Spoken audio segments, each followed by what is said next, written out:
ഇതേ ഞാനൊരു തേങ്ങാ ബണ്ണ്, കോക്കനട്ട് ബണ്ണ് പറഞ്ഞിട്ട് നമ്മളിപ്പോൾ ബേക്കറിയിൽ നിന്നൊക്കെ മേടിക്കില്ലേ, അങ്ങനെ ഒന്ന് ഉണ്ടാക്കാൻ വെച്ചതാട്ടോ.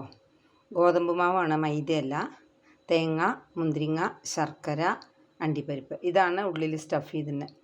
ഇത് ആദ്യം ഞാൻ ഗോതമ്പ് മാവ്, കുറച്ച് ഈസ്റ്റ്, കുറച്ച് ഉപ്പ്, കുറച്ച് പഞ്ചസാര, അതെന്താ വെച്ചാൽ 2 കപ്പ് എന്ന് പറഞ്ഞാൽ 240-ൻ്റെ 2 കപ്പ്, പിന്നെ ഒരു അരക്കപ്പും കൂടി, 2.5 കപ്പ് ഗോതമ്പ് മാവ് എടുത്ത്, സോറി 2.5 കപ്പല്ല, 1.5 കപ്പ് ഗോതമ്പ് മാവ്, 240-ഉം അതിൻ്റെ ഹാഫും 120-ഉം, അങ്ങനെ 1.5 കപ്പ് ഗോതമ്പ് മാവ് എടുത്ത് അതിലേക്ക് 2 ഗ്രാം ഇതിൽ ടീസ്പൂണാണത്. അപ്പോൾ 2 ടീസ്പൂൺ ഈസ്റ്റ്, കുറച്ചൊരു 1/2 ടീസ്പൂൺ ഉപ്പ്, പിന്നെ ഒരു 3 ടേബിൾ സ്പൂൺ ഷുഗർ, ദെൻ ഒരു 1 ഔൺസ് പാല് ചേർത്ത്, പിന്നെ ഒരു 10 ഗ്രാം ബട്ടർ ഒന്ന് മെൽറ്റ് ചെയ്യിച്ച് ആ ബട്ടറും ചേർത്ത് കുഴച്ചു.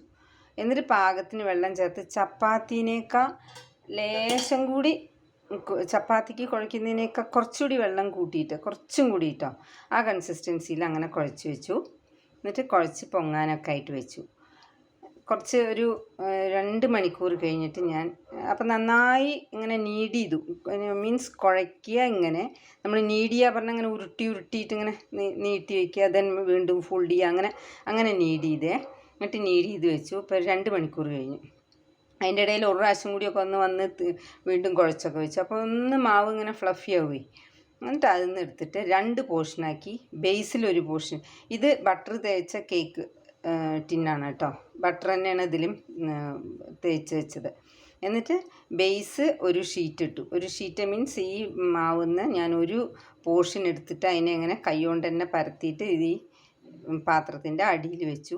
ദെൻ അതിലേക്ക് സ്റ്റഫ് തേങ്ങ, ശർക്കര, ഗ്രേപ്സ്, അണ്ടിപ്പരിപ്പ്, ഇതെല്ലാം കൂടിയിട്ട് ഞാൻ തേങ്ങ ഒന്ന് ഡ്രൈ റോസ്റ്റ് ചെയ്തു. എന്നിട്ട് അതിലേക്ക് ഇതെല്ലാം കൂടി മിക്സ് ചെയ്ത് അത് സ്റ്റഫാക്കി വെച്ചു. എന്നിട്ട് ആ ബാലൻസ് ഉള്ള ബാറ്റർ ഞാൻ വീണ്ടും, മീൻസ് ആ കുഴച്ച ഇതുണ്ടല്ലോ, അത് വീണ്ടും ഒരു ഷീറ്റ് പോലെ പരത്തിയിട്ട് ഇതിൻ്റെ മീതെ വെച്ചിട്ട് ഇങ്ങനെ കവർ ചെയ്തു. ഇനി ഇത് നമുക്ക് ഇതിൽ വെക്കണം. അപ്പം ഞാനിത് ഗ്യാസിലാണ് ചെയ്യണത് കേട്ടോ, ഓവനിലല്ല. അപ്പം ഞാൻ അതിനെന്ത് ചെയ്തു വെച്ചാൽ, ഇതാ കണ്ടോ, ഇങ്ങനെ വലിയ പാത്രം, സിമ്മിലാണ് ഇപ്പോൾ ഇരിക്കുന്നത്. എടുക്കുമ്പോൾ ശ്രദ്ധിക്കണതൊക്കെ, കാരണം ആവി ഉള്ളതല്ലേ, അപ്പോൾ ഒരു സൈഡ് തുറന്നിരിക്കും. ഇതാ അങ്ങനെ ഈ പാത്രം ചൂടാക്കാൻ വെച്ചു. എന്നിട്ട് ഞാൻ എന്ത് ചെയ്തു വെച്ചാൽ അതിലിതാ അങ്ങനെ ഒരു ലിഡും വെച്ചു. ഇനി ഇപ്പോൾ ഇത് സിമ്മിലായിരിക്കും, ഇപ്പോൾ നല്ല ചൂടാട്ടോ, ഇത് സിമ്മിലായിരിക്കണത്. ഇതിലേക്ക് ഞാൻ ആ പാത്രം കയറ്റി വയ്ക്കും, എന്നിട്ട് അടച്ച് വയ്ക്കും. ഇപ്പോൾ ഇത് നല്ല ചൂടാണ്. അപ്പോൾ ഇനി നമുക്ക് എന്താ വെച്ചാൽ അത് വെച്ച് കഴിഞ്ഞ് ഫുൾ ഫ്ലെയിമിലിടണ്ട, ഈ സിമ്മിൽ തന്നെ ഇട്ടാൽ മതി. എന്നിട്ട് ഒരു 20 മിനിറ്റ് കഴിഞ്ഞിട്ട് നമുക്ക് തുറന്ന് നോക്കാം ആയോ എന്ന് നോക്കാൻ നമുക്ക് പപ്പടക്കോല കൊണ്ടൊന്ന് കുത്തി നോക്കിയാൽ മതി.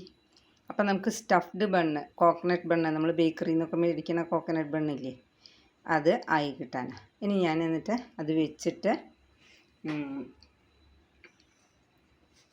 തുറന്ന് നോക്കുമ്പോൾ കാണിക്കാം കേട്ടോ.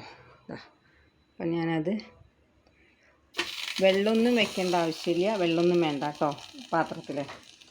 പാത്രം നല്ല ചൂടാണ്. അങ്ങനെ അടച്ചു വെച്ചു. അടിയിൽ വെള്ളമൊന്നും ഒഴിച്ചിട്ടില്ല, സിമ്മിലായിരിക്കണം. അതിലത് ബേക്കാവട്ടെ കേട്ടോ, കാണിക്കാം. അപ്പം അതാ 20 മിനിറ്റ് കൊണ്ട് നമ്മുടെ സ്റ്റഫ്ഡ് കോക്കനട്ട് ബണ്ണ് ശരിയായിട്ടുണ്ട് കേട്ടോ. ഇതാ കണ്ടോ, ഞാൻ മുറിച്ച് കാണിച്ചു തരാം.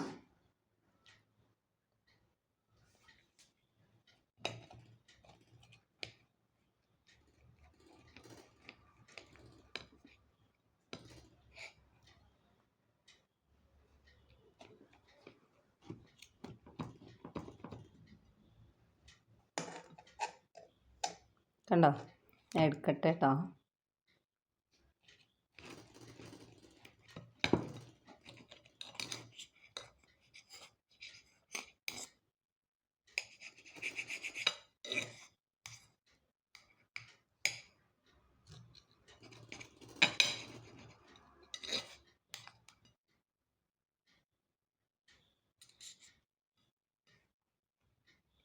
ഇതാ കണ്ടോ ഇങ്ങനെ. അപ്പോൾ അത് ഞാൻ ശർക്കരയാണ് ചേർത്തുന്നത്, അതാണ് കേട്ടോ ഈ ബ്രൗൺ കളറ്. അപ്പോൾ ഓക്കേ, ഇങ്ങനെ നമുക്ക് വീട്ടിൽ തന്നെ എളുപ്പം ഒരു കോക്കനട്ട് ബൺ ഉണ്ടാക്കാം.